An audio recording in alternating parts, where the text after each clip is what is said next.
பழைய காலத்தில் உலகம் முழுவதும் யாருக்கும் தெரியாத ரகசியங்களை அறிய வேண்டும் என்று ஆசைப்பட்டார் ராமதேவர் சித்தர்.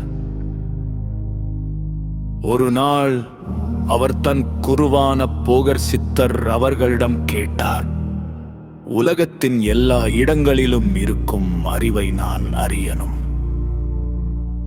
போகர் சித்தர் சிரித்தார். அது சாதாரண பயணம் இல்ல, உன் உயிரையே மாற்றணும் என்றார்.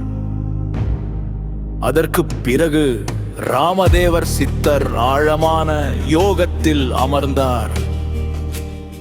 மூச்சை கட்டுப்படுத்தி மனதை ஒருமைப்படுத்தி தன் உடலை விட்டுவிட்டு வேறு ஒரு உருவத்துக்குள் சென்றார்.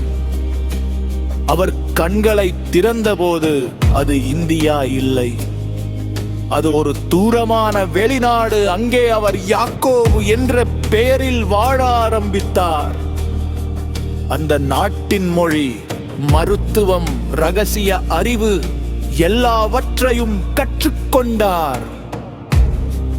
பல வருடங்கள் கழித்து அவர் மீண்டும் தன் பழைய உடலுக்குள் திரும்பினார். திரும்பி வந்தபோது அவர் சாதாரண மனிதன் இல்லை, உலக அறிவை வென்ற சித்தர், உடலை கடந்து அறிவை தேடியவர். அதுதான் ராமதேவர் சித்தர். Please subscribe, share and like for these kind of stories.